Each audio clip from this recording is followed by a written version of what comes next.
Mateus 7:24, que é bem conhecido, né? Os dois alicerces, né? Diz assim: todo aquele, pois, que escuta estas minhas palavras e as pratica, semelhá-lo-ei a um homem prudente que edificou a casa sobre a rocha. Desceu chuva, correram rios, assopraram ventos e combateram aquela casa, e não caiu, porque estava edificada sobre a rocha. E aquele que ouve estas minhas palavras e não as cumpre, compará-lo-ei a um homem sensato que edificou a casa sobre a areia. Desceu chuva, correram rios, assopraram ventos e combateram aquela casa, e caiu, e foi grande a sua queda. Esse texto eu gosto muito dele, mas tem um outro que aprofunda ainda mais. Lucas capítulo 6, verso 46. Lucas 6, 46. Olha o que diz, Lucas 6, 46. Um texto sinótico, né? Muito parecido com o que acabamos de ler em Mateus 7, 24, mas olha, traz um pouquinho mais de profundidade. É porque me chamais Senhor, Senhor, e não fazeis o que eu digo? Qualquer que vem a mim e ouve as minhas palavras e as observas, eu vos mostrarei a quem é semelhante. É semelhante ao homem que edificou uma casa. Edificou uma? Olha que coisa linda. E cavou, diga, cavou. E abriu bem fundo e pôs alicerce sobre a rocha, e vindo a enchente, bateu com ímpeto a corrente naquela casa, e não pôde abalar, porque estava fundada sobre a rocha. Mas o que ouve e não pratica é semelhante ao homem que edificou uma casa sobre a terra sem alicerces, no qual bateu o ímpeto e a corrente, e logo caiu, e foi grande a sua, diga comigo, ouvir e praticar. Eu acho interessante o texto de Mateus 7, 24, porque também fala da mesma coisa que Lucas está falando, ouvir e praticar. Mateus trabalha a questão dos solos, dos terrenos, e a ideia é que quem ouve e pratica é semelhante a alguém que encontrou uma rocha e pôs a casa sobre ela. A ideia de uma pedra bem grande, alguém pondo uma casa lá em cima, em alguns encontros a gente até vê, às vezes nos slides, uma rocha e uma casinha lá em cima, dando a ideia de uma casa na rocha, enfim. E quem ouve e não pratica é semelhante àquele que constrói na areia. Interessante que Mateus ele dá dois tipos de solo, ele dá a rocha e também dá a areia. Mas Lucas, ele contempla algo muito especial para nós nesse encontro.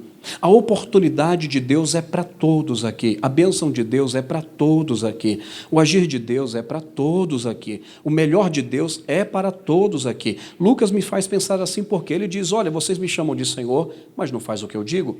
Eu vou mostrar aquele que ouve as minhas palavras e pratica, a quem é semelhante. É semelhante a um homem que tinha uma terra, um terreno. Interessante que, na visão de Lucas, o terreno é igual para os dois.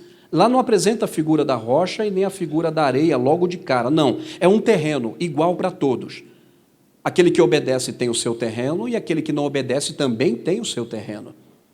A diferença de um para outro é que um cava, diga, cavou, bem fundo, até encontrar a rocha. E aí edificou a sua casa. Porque a ideia é, eu vou colocar debaixo desse teto a minha família. E a minha família não pode morar debaixo de qualquer lugar. Então eu tenho que fazer algo com muita segurança. Então ele cava. Veja que o outro que Lucas diz, que constrói sobre a terra, não quer se dar ao trabalho de cavar. Quer as coisas com muita rapidez, quer as coisas muito lógicas. Eu costumo dizer, com toda a modernidade que existe hoje, com toda a tecnologia, e ela é salutar até certo ponto, quando se sabe usar na graça de Deus, mas na vida espiritual as coisas ainda é a moda antiga. No mundo espiritual ainda é orando, no mundo espiritual ainda é jejuando, no mundo espiritual ainda é ler Bíblia, no mundo espiritual ainda é congregar, no mundo espiritual ainda é ceiar. Não dá para apertar uma tecla para estas coisas. Não adianta escrever uma frase de efeito numa página de Facebook, tirada de algum livro, uma frase que... Não.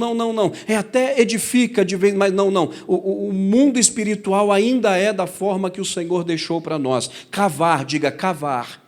Por que uns casais completam 50 anos de casado e outros com 10 já terminam, com 7, com 5 já terminam? Diga, cavar.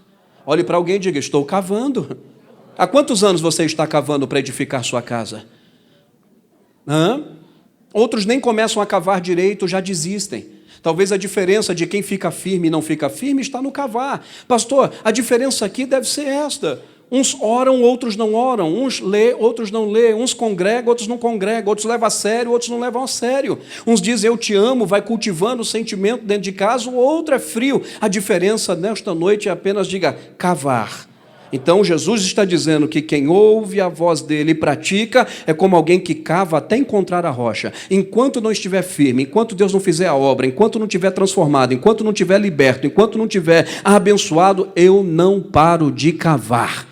Enquanto eu não ver esse homem transformado, essa mulher transformada, esse filho abençoado, eu não paro de cavar. Enquanto eu não ver Cristo formado na minha família, eu não paro de cavar. Não tem mágica. Não adianta querer construir do dia para a noite. Não. No mundo espiritual tem que cavar.